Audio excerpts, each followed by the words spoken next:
샬롬 유선생의 구속사 천국열차 유도순 목사님의 신구약성경 파노라마를 낭독하는 시간입니다. 지금은 사도행전 파노라마 15장 36절에서 16장 40절까지입니다.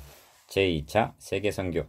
흔들리던 안디옥 교회가 굳게 세워지게 되자 제1차 전도 여행 때 복음을 전한 다른 성들을 돌아볼 생각을 하게 되었다는 것은 당연한 일이었을 것입니다. 예루살렘 회의에서 채택된 편지의 내용을 전해주어 저들을 위로하고 굳게 해야 할 필요를 느꼈을 것입니다. 본 단원은 4단락으로 나누어 상과함이 도움이 됩니다. 첫째 단락 15장 36절에서 41절 동역자의 교체. 둘째 단락 16장 1절에서 5절 더베와 루스드라 교회가 굳게 섬. 셋째 단락 6절에서 10절 성령의 지시하심. 넷째 단락 11절에서 40절 빌립보 선교. 첫째 단락 동역자의 교체 15장 36절에서 41절 바울이 우리가 주의 말씀을 전한 각 성으로 다시 가서 형제들이 어떠한가 방문하자고 바나바에게 제의를 했습니다. 여기서 문제가 발생합니다. 바나바는 마가를 데리고 가자 하고 바울은 밤빌리아에서 자기를 떠나 한 가지로 일하러 가지 아니한 자를 데리고 가는 것이 옳지 않다 하여 서로 심히 다투어 피차 갈라서니 합니다. 이 문제가 심히 다투어 피차 갈라설 만큼 양보도 타협도 불가능한 사안인가? 성경이 말씀하고 있는 두 사람은 그토록 고집불통의 사람들이 아니지 않는가? 이들을 인도하신 성령님은 왜 방관하듯 하시는가? 이 사건이 사도행전 15장에서 일어난 사건임을 유의하시기 바랍니다. 왜냐하면 여러 가지 점에서 사도행전 15장은 중요한 분기점이 되기 때문입니다. 예루살렘 회의를 통해서 이방인에 대한 담이 제거되자 베드로는 사도행전에서 물러나게 되고 바울이 무할례자의 사도로 우뚝 서게 됩니다. 교회의 중심축도 예루살렘에서 안디옥으로 유대인에게서 이방인에게로 옮겨지게 됩니다. 바울과 바나바가 피차 갈라서게 되는 것도 이와 같은 맥락에서 바라보아야만 할 것입니다. 이방인 사도로 택함을 받은 사람은 바울 사도였지 바나바는 아니었습니다. 바나바는 마가를 데리고 배 타고 구브로로 가지만 이것이 성경상 그의 마지막 모습입니다. 이 점에서 우리는 겸허한 마음으로 동역자의 교체를 보는 것으로 족하게 여겨야 할 것입니다. 주 성령께서는 이방인의 사도로 세우신 바울의 동역자로 바나바나 마가가 아닌 실라와 디모데를 짝져주고 계시는 것입니다. 디모데에 붙이는 헬라인이었으며 16장 1절 옥에 갇힌 바울과 실라가 로마 사람인 우리를 16장 37절라고 한 것을 보면 바울은 물론 실라도 로마 시민권자임을 짐작케 합니다. 그렇다면 바울, 실라, 디모데는 이방인을 위한 전도자들로 예비해 놓으신 환상적인 콤비라 하겠습니다. 1차에는 바울, 바나바, 마가였으나 이 점은 16장 6절에서 성령이 아시아에서 말씀을 전하지 못하게 하시거늘 하고 그들을 제1차 선교 영역을 벗어나 더 멀리 마게도냐 지방으로 보내시는 것을 보게 될 때 더욱 그러합니다. 바울은 실라를 택한 후에 형제들에게 주의 은혜의 부탁함을 받고 떠나 수리아와 길리기아로 다녀가며 교회들을 굳게 했습니다. 둘째 단락 더베와 루스드라 교회가 굳게 섬 16장 1절에서 5절 바울이 더베와 루스드라에 이르러 디모데를 만나게 됩니다. 이는 가히 역사적인 만남이라고 말해도 과언은 아닙니다. 그는 장차 복음의 바톤을 이어받아 다름질할 믿음의 자들이요 계주자인 것입니다. 거기 디모데라 하는 제자가 있으니 한 것으로 보아 바울의 1차 선교 여행 시에 회심한 것으로 여겨집니다. 바울이 그를 데리고 떠나고자 할세 그 지경에 있는 유대인들을 인하여 그를 데려다가 할례를 행하니 합니다. 3절 여기에 놀라움과 감탄을 동시에 바라게 됩니다. 얼마 전에 할례 문제로 적지 아니한 다툼과 변론을 벌였던 15장 2절 바울이 자진하여 이방인인 디모데에게 할례를 베푸는 것을 보고 놀라게 되고 일단 복음을 확증한 다음에는 유대인과의 규제를 고려하여 할례를 베푸는 것을 보고 감탄을 하지 않을 수가 없는 것입니다. 유대인들에게는 내가 유대인 같이 된 것은 유대인들을 얻고자 하며 내가 율법 아래 있는 자들에게는 내가 율법 아래 있지 아니하나 율법 아래 있는 자 같이 된 것은 율법 아래 있는 자들을 얻고자 하며 고린도전서 9장 20절 진리를 보수하기 위해서는 베드로를 면책한 바울이요 사랑의 교제를 위해서는 디모데에게 할례를 베푸는 바울. 이는 존 스토트가 말했듯이 이중적 승리, 진리의 승리와 사랑의 승리라 말할 수 있습니다. 이처럼 진리와 사랑 가운데서 요한 2서 1장 3절 행하게 될 때 어떠한 결과를 가져왔습니까? 이에 여러 교회가 믿음이 더 굳어지고 수가 날마다 더하니라 16장 5절. 셋째 단락 성령의 지시하심 6절에서 10절. 본 단락은 복음이 빌립보에 전파된 동기를 보여주고 있습니다. 성령이 아시아에서 말씀을 전하지 못하게 하셨다고 6절 말씀합니다. 7절에서는 예수의 영이 허락지 아니하셨다고도 합니다. 성령께서 말씀을 전하지 못하게 하신 것이 아닙니다. 다만 아시아에서 전하지 못하게 하셨을 뿐입니다. 성령께서는 유럽에서 전하기를 원하셨습니다. 그렇다면 왜 그렇게 하셨을까요? 12절에 보면 빌립보에 이르니 이는 마게도냐 지경의 첫성이요 또 로마의 식민지라고 말씀합니다. 여기에 해석의 열쇠가 있다 하겠습니다.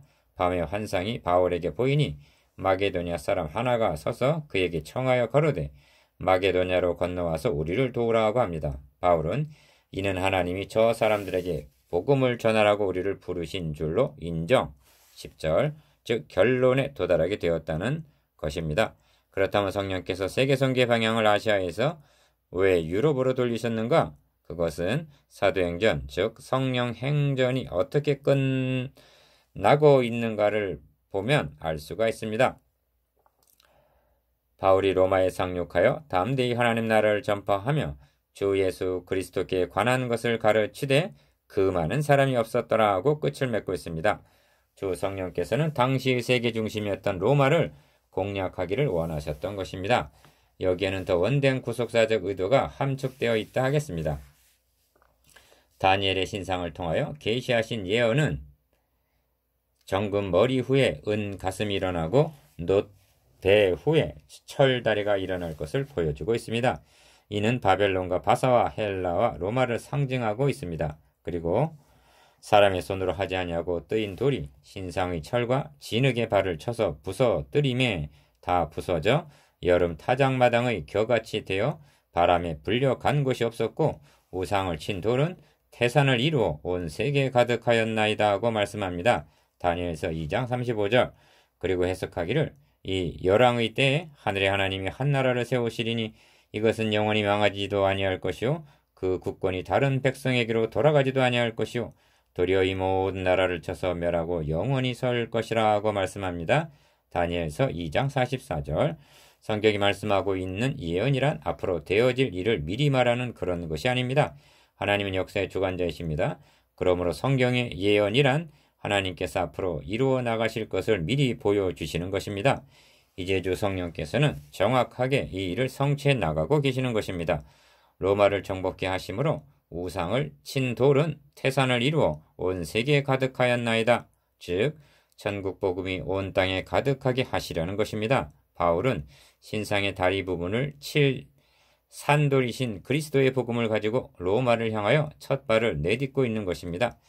빌립보는 이에 이르는 마게도냐의 첫 성이요 또 로마의 식민지였던 것입니다. 주 성령께서는 이를 위하여 사도행전의 기록자인 신실한 의원 누가를 바울 일행에 합류시키셔서 누가는 16장 10절에서 우리가라는 표현을 쓰고 있습니다. 마게도냐의 첫 성이요 로마의 식민지인 빌립보로 인도하셨던 것입니다. 우리는 하나님의 열심히 일을 이루시리라 하신 이사야 9장 7절 구속사의 장엄한 파노라마를 바라보고 있는 것입니다. 넷째 단락 빌립보 선교 11절에서 40절. 우리는 앞 단락에서 빌립보 선교가 구속사에 있어서 한 획을 긋는 역사적인 사건임을 관찰하면서 하나님이 하시는 일에 대한 놀라움을 금할 수가 없었습니다. 이제 우리는 다시 한번 놀라게 될 터인데 그것은 이처럼 장엄한 하나님의 역사하심이 얼마나 미약한 것으로부터 시작되고 있는가를 보게 되기 때문입니다. 두아디라 성의 자주장사로서 하나님을 공경하는 루디아라 하는 한 여자가 들었는데 주께서 그 마음을 열어 바울의 말을 정중하게 하신지라 14절. 이것이 유럽 선교의 시작이었습니다.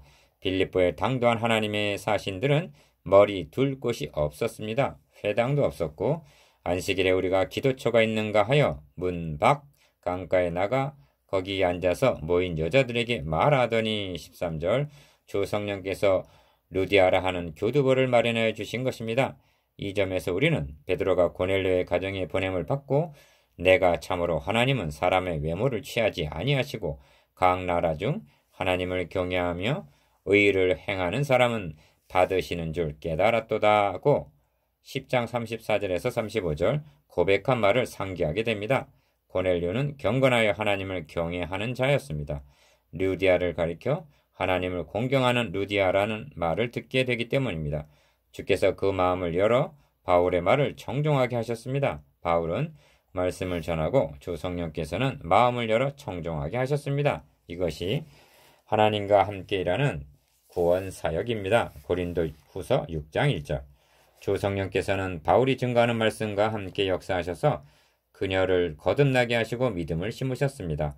우리는 하나님의 동역자들이요 너희는 하나님의 밭이요 하나님의 집이라. 고린도전서 3장 9절 저와 그 집이 다 세례를 받고 우리에게 청하여 가로되 만일 나를 주 믿는 자로 알거든 내 집에 들어와 유하라 하고 강권하여 있게 하니라. 15절 누가는 사도행전의 전편이라 할 수 있는 누가복음에서 또 한 번의 강권함을 기록하고 있습니다. 저희가 강권하여 가로되 우리와 함께 유하사이다. 때가 저물어 가고 날이 이미 기울었나이다. 누가복음 24장 29절 그리하여 부활하신 주님은 엠마오의 두 제자의 집에 유하러 들어가시게 되었습니다. 루디아는 바울을 영접한 것이 아니라 바로 예수 그리스도를 자기 집에 영접하였던 것입니다. 루디아는 유럽 선교의 첫 열매가 되었습니다. 이제 주님은 빌립보에서 머리 두실 곳을 마련하신 것입니다. 터줏대감을 쫓아냄 바울이 점치는 귀신 들린 여종을 치료한 이 사건의 중심점은 여종이 아니라 바울이 누구인가와 무엇을 위하여 이곳에 보냄을 받았는가에 있습니다. 이 사람들은 지극히 높은 하나님의 종으로 구원의 길을 너희에게 전하는 자라는 것입니다. 17절 누가는 복음서에서도 이와 유사한 내용을 기록하고 있습니다. 해당에 더러운 귀신 들린 사람이 있어 크게 소리질러 가로되 나사렛 예수여 우리가 당신과 무슨 상관이 있나이까? 우리를 멸하러 왔나이까? 나는 당신이 누구인지 아노니 하나님의 거룩한 자니이다 고 말했습니다. 누가복음 4장 33절에서 34절 분명한 것은 귀신 들린 자가 무엇이라고 말하든 바른 말을 한다 해도 귀신과 예수님 또는 바울과는 아무런 상관이 없다는 점입니다. 그러나 말하는 자가 누구이건 예수님이 또는 바울이 누구인가 하는 점, 즉 하나님의 거룩한 자, 지극히 높은 하나님의 종임에는 변함이 없다는 점입니다.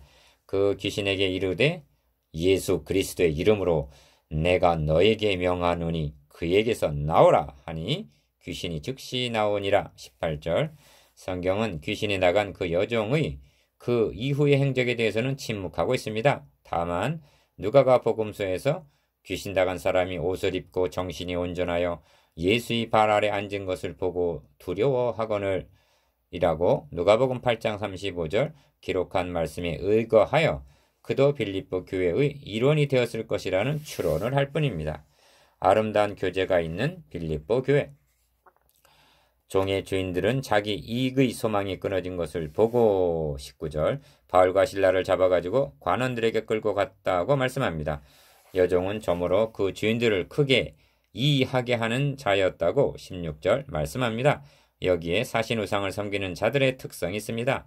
비그리스도인들이 우상을 섬기는 목적은 분명합니다.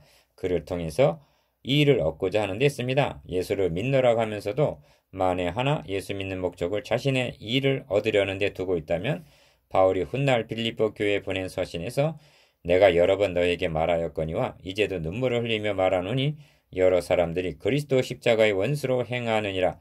저희의 마침은 멸망이요 저희의 신은 배요 그 영광은 저희 부끄러움에 있고 땅의 일을 생각하는지라 한 빌립보서 3장 18절에서 19절 그런 말씀이 그에게 응하게 될 것입니다. 결국 저들은 자기의 배를 신으로 여종을 우상으로 섬기고 있었던 것입니다.